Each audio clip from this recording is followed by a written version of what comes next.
আমি অনন্যাকে বললাম অন্যদিকে চলতে। অনন্যা বলল, কেন, কি হয়েছে?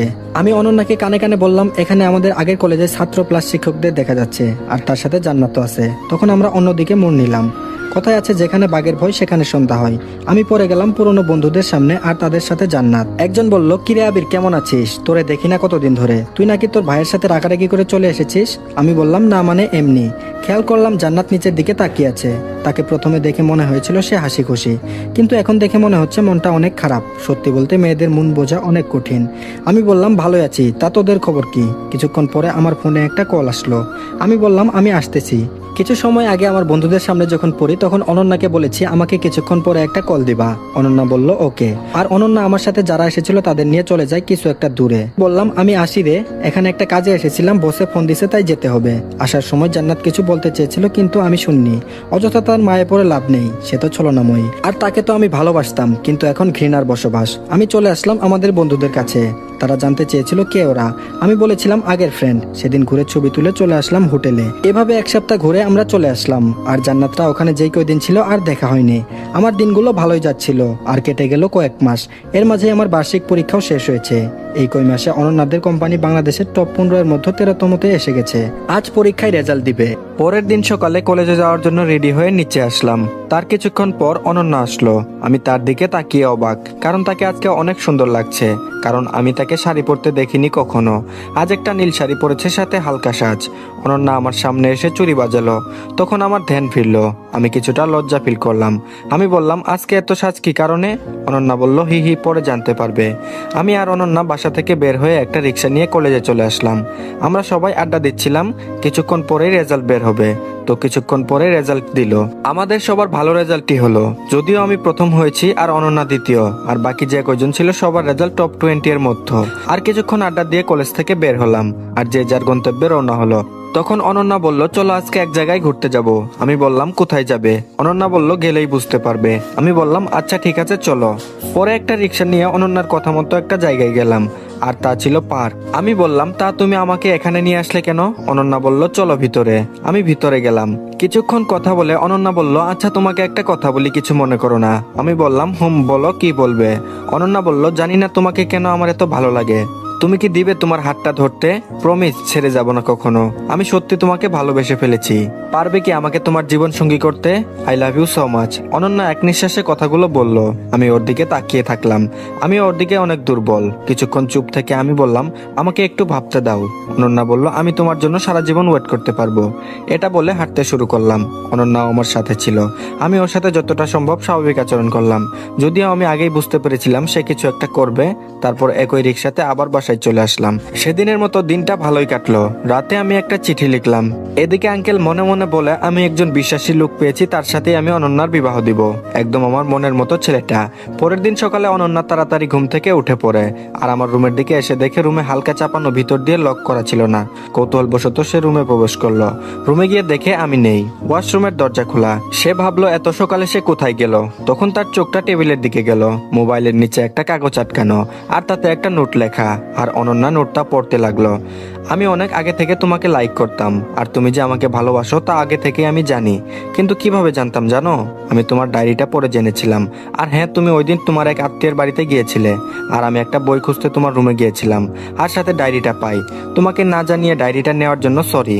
তোমার বাবা মা যদি আমাকে নাও মেনে নেয় তাহলে তুমি আমার সাথে যে কোনো জায়গায় যেতে প্রস্তুত, কিন্তু আমি এতটা স্বার্থপর নই যে যারা আমাকে আশ্রয় দিল আমি তাদের সাথে বিশ্বাসঘাতকতা করব।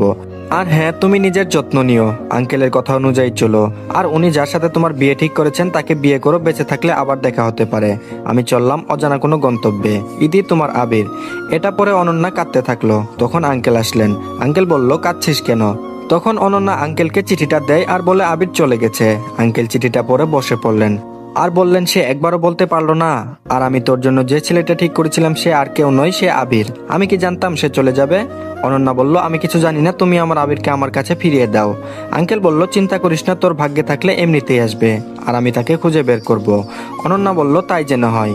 আর হ্যাঁ, কিছুদিন আগে আঙ্কেল বলেন আমি তোর জন্য একটা ছেলে ঠিক করেছি, আর কোনো কথা বলবি না, ছেলেটা অনেক ভালো, তোর পড়ালেখা শেষ হলে বিয়ে দিয়ে দিব। তখন অনন্যা দেখলাম খাওয়ার টেবিল থেকে চলে গেল, আর আঙ্কেল মুচকি হাসলেন। আমি ওদের বাসা থেকে বের হয়ে রওনা দিলাম অজানা গন্তব্যে। কোথায় যাব জানি না, পরিচিত কোথাও যাওয়া যাবে না, তাহলে অনন্যা জেনে যাবে।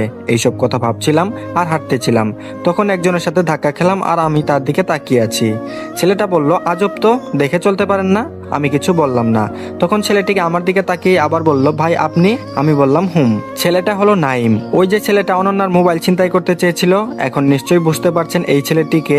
আমি বললাম, কেমন আছিস তুই, আর আমাকে তুমি করে বলবি। ছেলেটি বলল, ভাই আল্লাহর রহমতে ভালোই আছি। আর তুমি যে টাকা দিয়েছিলে তা দিয়ে কতদিন ওই কাজ করে এখন 2টা দোকান দিয়েছি, আর দোকানে 2জন কর্মচারী আছে, তবে আমিও মাঝে মাঝে যাই। আর এখানে আমি আর মা মোটামুটি একটা বড় বাড়ি নিয়ে থাকি। তা তুমি কেমন আছো? আমি বললাম, আছি কোনো রকম। আচ্ছা, একটা থাকার জায়গা জোগাড় করে দিতে পারবি? আর কোনো একটা কাজ খুঁজে নিব। আমি বাড়ি থেকে চলে এসেছি তা তাকে বলেছি, আর কি কারণে এসেছি তা বলিনি। নাইম বলল, অন্য কোথাও যাওয়া লাগবে না, আমাদের সাথে থাকবে। 3 রুমের একটা ফ্ল্যাট খালি পড়ে থাকে, তোমার অবশ্যই কোনো চাকরি হয়ে যাবে। আর মাকে তোমার কথা বলেছিলাম, মা তোমাকে দেখতে চেয়েছেন। আমি বললাম চল। নাইম এখানে কোনো একটা কাজে এসেছিল, আর তার সাথে দেখা হবে আমি ভাবতে পারিনি। আমি আর নাইম চলে আসলাম তাদের বাসায়। এই বাসাটা অনন্যাদের বাসা থেকে অনেকটু দূরে, রিক্সাতে আসলে প্রায় 1 ঘন্টা লাগবে। এটা শহর, এক বাসা থেকে অন্য বাসার লোকদের চেনা যায় না, আবার এত দূরে তো কখনোই সম্ভব না। আমি রুমে প্রবেশ করলাম। নাইম বলল, মা দেখো কাকে এনেছি। নাইমের মা বলল, কাকে এনেছিস? ওই যে তোমাকে যার কথা বললাম, ওই ভাইটা।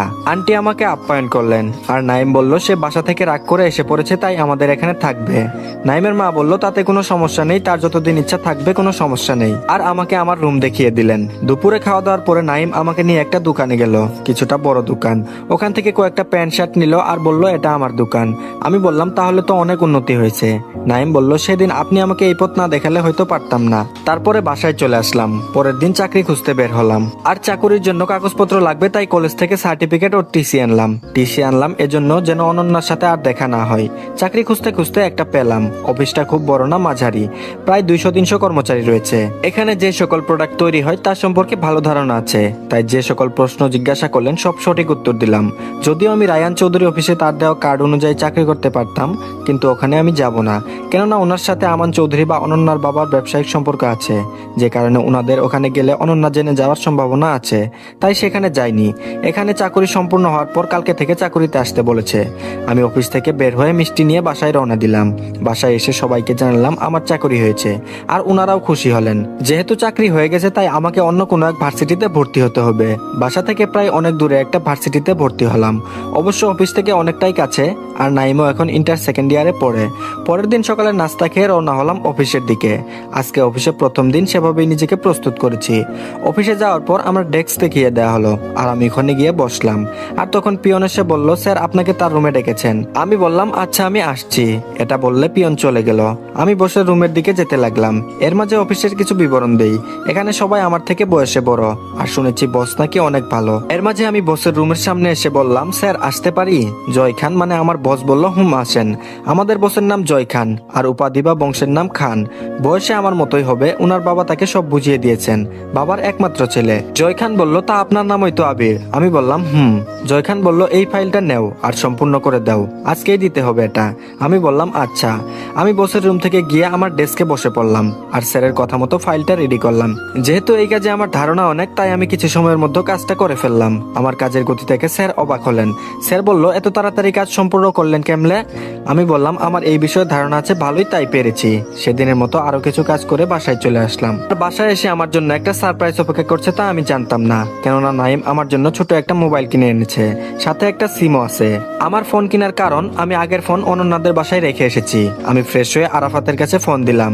আমি বললাম, মা কেমন আছে? আরাফাত বলল, হুম ভালো আছে। কিছু সময় কথা বলে ফোনটা রেখে দিলাম।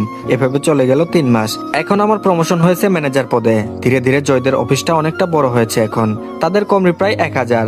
আগের বাসায় আর থাকি না, অফিস থেকে যে ফ্ল্যাট দেওয়া হয়েছে ওটাতেই আমরা থাকি। সাথে একজন কাজের মেয়ে আছে, কেননা স্যার আমার কাজ দেখে আমাকে প্রমোশন দিয়েছেন। আমি বললাম, স্যার আমার কিছুদিনের ছুটি লাগবে। স্যার বলল, কি জন্য? আমি বললাম, আমার 2য় বর্ষের পরীক্ষা শুরু হবে। স্যার বলল, আচ্ছা ঠিক আছে। আর এর কারণে আমি 15 দিনের ছুটি নিলাম। আজকে পরীক্ষা, তাই প্রিপারেশন মোটামুটি নিয়ে কলেজে গেলাম। আমার সিট খুঁজে আমি আমার সিটে গিয়ে বসলাম। কিছুক্ষণ পরে একজন রুমে প্রবেশ করলো, যাকে দেখে আমি অবাক, কেননা সে আর কেউ নয়, সে হচ্ছে জয়, মানে আমার স্যার। আমি বললাম, স্যার আপনি এখানে কেন? স্যার বলল, কিন্তু তুমি এখানে কেন? আমি তো এখানেই পড়ি। আমি বললাম, আমিও তো এখানেই পড়ি। স্যার বলল, তাহলে তো ভালোই হলো, আজ থেকে কোনো স্যার নয়, আমরা দুজন বেস্ট ফ্রেন্ড। এর মাঝে নো তুমি নো আপনি, শুধু তুই, ঠিক আছে? আমি বললাম, আচ্ছা স্যার। থুক্কু জয়। আমার পাশের সিটে স্যার মানে জয়ের সিট পড়েছে, তাই দুজনই দুজনকে হেল্প করে পরীক্ষাটা দিলাম। ঠিক মতো পড়তে না পারায় পরীক্ষা এত ভালো হয়নি। তবে যেদিন আমার রেজাল্ট দিল, দেখলাম আমি আর জয় দুজনই টপ 20 এর মধ্যে। এভাবে কয়েকটা মাস কেটে যায়। এখন জয় আমার অনেক ভালো বন্ধু। সে যেখানে যায় আমাকে নিয়ে যায়, এমনকি তার বাসায় অনেকবার গিয়েছি। এমনি একদিন অফিসে কাজে এক জায়গায় যেতে হবে, তাই জয়ের সাথে আমাকে নিয়ে গেল। আর যেখানে যাওয়া হলো তা ছিল সিলেট। আমি আর জয় রেডি হয়ে নিজস্ব গাড়ি থাকতেও বাসের টিকিট কাটলাম। আর সিটে যেয়ে বসার সময় একটা ঘটনা ঘটলো। জয় আর আমার দুজনের সিট ভিন্ন জায়গায় পড়লো, তাই অন্যজনের সাথে সিটটা পরিবর্তন করতে চাইলাম, কিন্তু পারলাম না। এদিকে ওর সাথে একটা ছেলে বসলো, আর আমি আমার সিটে বসে পড়লাম। কিছুক্ষণ পরে একটা মেয়ে বাসে উঠলো, আমার সমবয়সী হবে। আমার পাশে এসে বসলো। আমি আর একটু জানালার দিকে সরে বসলাম। মেয়েটা বলল, আপনার নামটা জানতে পারি? আমি বললাম, আমার নাম আবির। আপনার নাম কি? মেয়েটি বলল, আমার নাম নীলা। আমি বললাম, ও আচ্ছা, আপনি কি সিলেট যাচ্ছেন? নীলা বলল, তা আপনি কি কারণে যাচ্ছেন? আমি বললাম, ফ্রেন্ডের সাথে ঘুরতে প্লাস অফিসের একটা কাজে। নীলা বলল, ও, আমিও অফিসের একটা কাজে যাচ্ছি। যাওয়ার মাঝে ওর সাথে আরো কথা হলো। আর যেহেতু ও আমার সমবয়সী, তাই ও বলল তুমি করে বলতে, তাই আমিও ওরে তুমি করে বললাম। এদিকে অনেকক্ষণ পর আমরা সিলেটে এসে পৌঁছালাম। অনলাইনে বুকিং করা একটা হোটেলে আসলাম। 2টা রুম বুক করা ছিল, তাই যে যার রুমে চলে গেলাম। পরের দিন ঠিক করলাম জাফলং ঘুরতে যাব। আর অফিসের কাজটা আরো 2 দিন পরে, তাই আজকে ঘুরতে বের হলাম। ঘুরলাম অনেক, আর ছবিও তুললাম। তারপরে বাসায় চলে আসলাম। পরের দিন অফিসের কাজে যেতে হবে। এখানে প্রায় অনেক কোম্পানি রয়েছে, যার মধ্যে যাদের কাজ ভালো হয়েছে তাদের কাজটা দেওয়া হবে। প্রায় 20 কোটি টাকার লেনদেন, তাই ভালো কোম্পানিকে দেওয়া হবে। ওখানে গিয়ে আমি অবাক, কেননা নীলাও ওখানে উপস্থিত। সে এসেছে আর কে কোম্পানি অফ ইনস্টিটিউট থেকে। আর যারা কাজ দিবে তাকে দেখে আমি আরো বেশি অবাক হয়ে গিয়েছি, কেননা তিনি হলেন রায়হান চৌধুরী। দেশে বিদেশে অনেক ওনার ব্রাঞ্চ রয়েছে। কিছুক্ষণ পরে জয়দেব কোম্পানির নাম বলা হলো, কেননা বিগত কয়েক মাসে ভালো পজিশনে চলে এসেছে। যখন ডাক দেওয়া হলো তখন জয় গেল। সব কাগজ বুঝে আসতে আমাকে যেতে বলেছিল, কিন্তু আমি যাইনি, কেননা উনি আমাকে চিনে ফেলতে পারেন এজন্য। আর জয়কে অনেকে কনগ্রাচুলেশন জানালো। জয় আসার পরে নীলা জয়কে কনগ্রাচুলেশন জানালো। আর জয় এসে আমাকে বলল, তুই থাকার কারণে এত দূরে আসতে পেরেছি। আমি জয়ের কথা শুনে চুপ করে থাকলাম। তারপরে আমি আর জয় চলে আসলাম। আর 2 দিন অনেক জায়গায় ঘুরে ঢাকা ব্যাক করলাম। আর যেই প্রজেক্টটা দেওয়া হয়েছিল, সেই প্রজেক্টটা সঠিকভাবে সম্পূর্ণ করা হলো কিছুদিনের মধ্যে। জয়দের কোম্পানি আরো ভালো পজিশনে চলে আসলো। এমনি একদিন আমার গাড়িটা কিছুটা সমস্যা হয়, আমি রিক্সা দিয়ে অফিসে যাচ্ছিলাম। তখন দেখলাম নীলা হেঁটে কোথাও যাচ্ছে। আমার জানা মতে ওর অফিস তো এদিকে না, তাহলে কোথায় যাচ্ছে? আমি ওকে ডাক দিলাম আর বললাম, কোথায় যাচ্ছ? নীলা বলল, আচ্ছা, এখানে না একটা কফি শপ ছিল, চলো ওখানে যাই। আমি বললাম, ওকে।